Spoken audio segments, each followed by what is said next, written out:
Yes, it is Dustin McDaniel. We're out here on Grand Lake, my home lake, and I have two special guests with me.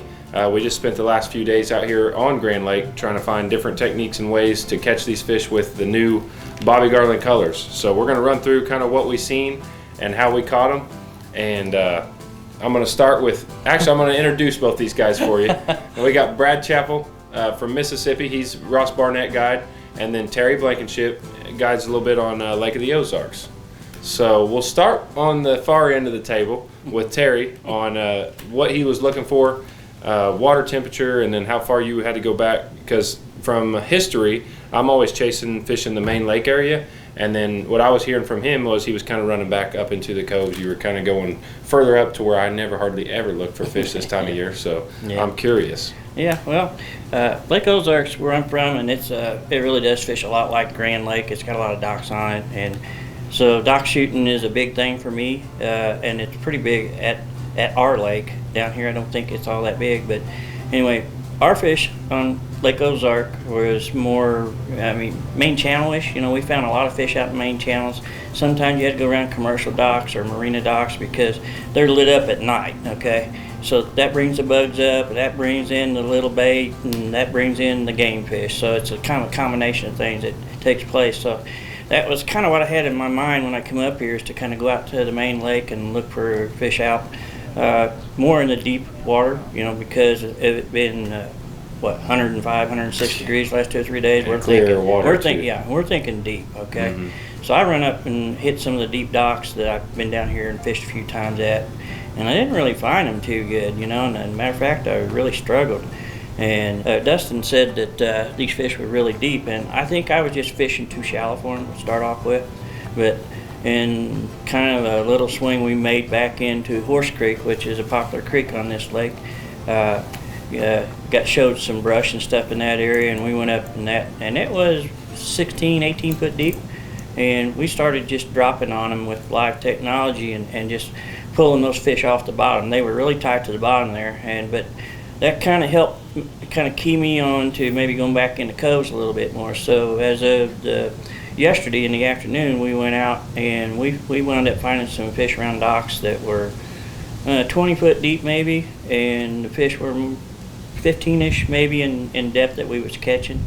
And we were throwing 32nd out baits. A lot of times we were throwing the itty bits and what was your favorite color on this lake, or did you have one? Yeah, well, I'm kind of partial to hummingbirds. I'm a hummingbird guy. The hummingbird just kind of jumped out at me. That's true. So, you know, it's hard for me not to go with them, and it really is a good color. It's got kind of the right combination, and especially right now, you know, you see a lot of the fresh hatch, and that was the key. This lake is like ours. Right now it is loaded with shad, and there's all kinds of fry. We call it fry. It could be perch fry, it could be bass, it could be the shad, it could be crappie fry. So whenever the story comes out about matching the hatch, I'm one of those guys. I love to try to match up with what size the bait is. Now there's a lot of big shad in here. I could see them too. A lot of little ones though. But we wound up fishing some 20-foot docks and maybe even down to 12-foot docks yesterday, and was catching them pretty good. We caught a good mess of fish, you know, pretty consistent. And then today, we went back even farther, got into like 6 foot of water way back in a creek, and found a pretty large dock that had a lot of shade on it, and you could see fish with my electronics way back in there. And we wound up where I'm going to say, if you could make the shot, get it back to that point, you get bit every cast. So that's amazing. That's how our day went today.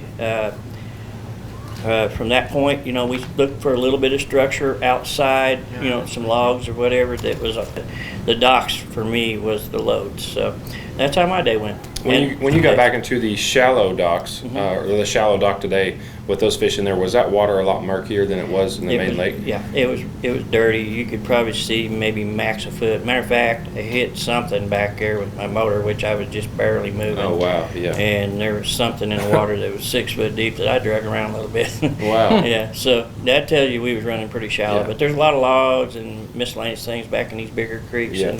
And I target that stuff. You know, I look for the big creeks and try to find logs and stuff that drifts in or gets just washed in. So Brad, give me your tell her to take a Grand Lake too. I know she wasn't easy, but no, it's definitely not. This lake here, beautiful lake. First off, great fishery. You can tell it's just chock full of, like you said, shad, to crappie, to bass, to catfish. It's got everything you could ever imagine in this waterway. First thing I kind of noticed when I got on the lake was I noticed the thermocline setting up in the back side of the coves. Couldn't find a thermocline in the main lake. Which explains his shallow fish. That explains exactly what's going on in the back side of the coves to me is the back end of the coves, thermocline's starting to set up. Main lake never did really see a good thermocline. I seen one yesterday try to set up off and on locations, but it never would. So it didn't really set up for a really good pulling bite. A good pulling bite for me, and I'm talking about long line jigs or even crankbaits on a body of water, is I need some structure for those fish to be on, and if I don't have structure for those fish to be really pinned in a certain depth, I need a thermocline to pull them up and have them at a consistent depth. Right now I don't see that on Grand Lake. I see this being a really good lake in the fall to longline though. And I can attest. I think it's definitely a lake that you could do really, really well longline. One, it would be an easy lake to learn on. Because you have a lot of consistent depths that you can get out here and really fine tune your depths and on what size jigs to pull. So I think you could learn the long line on this lake really easy. Another thing I kind of see about this lake is I think a lot of these fish, with it's being so, I know yesterday when I got my truck it showed 109 degrees, so it is extremely hot. So I think a lot of these fish are feeding at night. And they're kind of like us. After we get our belly full, we want to sit back and enjoy life a little while and kind of lay up, and as the day progresses they might take a little snack like the itty bit slab hunters, and we tried a lot of those out, and these fish will come up. They're interested in them, but they're kind of full, I think. But I think once this lake sets up a thermocline, it'll actually fish better. Probably like Terry did back in the back coves where there is a thermocline. So it kind of makes sense if you look at the picture of things that the area that has the thermocline is probably about the hottest area on the lake maybe. I agree with that. I think I agree with that. And the thermocline, part of what sets those fish in the back of the cove too is the fact that a lot of times when they're shad hatches, they hatch in shallow water. And so whenever they start hatching, our fish, the big fish especially, really know that. I've learned that years ago in tournament fishing. Whenever, I made a cast deep, my partner cast shallow, and he would catch a fish, which I didn't think there was no way that he'd catch a fish up there. And that's kind of what happened with the crappie too. They'll do the same thing. Right. I agree with that. So, guys, this is kind of my bread and butter here. I felt at home because I guess I am. So I just did kind of history repeats itself. I just chased fish off of the main lake in brush. Anywhere from 15 to 25 foot seemed to be the best bite. You could find brush piles with loads of big numbers of fish, but you couldn't get the quality of fish off those brush piles. It seemed like the better fish were hanging on like a twig or something. When you had 6 to 10 fish on it, they were all going to be keepers.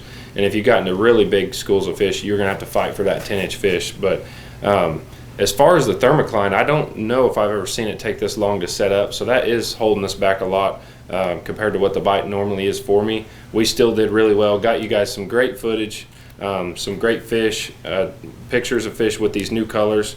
My color of the week on this lake was definitely the fried shad. And this is the itty bit with the fried shad. It seemed like you had to go a smaller profile for me, 100%. I put a split shot above it, and I dropped a 24th ounce with the fried shad on it, and that was probably my top bait. But I'm pretty sure we all caught a fish on every color of every bait style out here. So pretty fun time. I had a great time and really enjoyed myself. A new color that I have a lot of excitement about, because the Hummingbird purple for me in stained water has just always been fantastic. So this is a new color of the itty bit that I'm going to take back, and I'm going to whack them this coming week on. Yeah. That's a good Ross Barnett color, I guarantee it. Good Ross Barnett color. Yeah. You liked the Hummingbird too, didn't you? I do. I think we throw every color, especially all the new colors. that was introduced, or we're introducing. We threw them all as well. And we caught fish on every one of them. And so part of it is the size of it. I mean, it's a real big deal for me. I'm a match the hatch type Absolutely, fisherman. for sure. And the hatch is what we have going on for sure right now too. But guys, if you, we haven't got the rain near like we should or have, but this sandfly as well, for murkier water, when that water starts dinging up, will be a killer. And we caught several fish on it too. But that's just another color that I loved. It stood out to me. So with that being said, I appreciate you guys for coming down. Yeah, our pleasure. Hey, safe travels back home. Y'all are rolling out in the morning, I think. So Yes, thanks for the fishing report, and I really enjoyed you guys. Absolutely.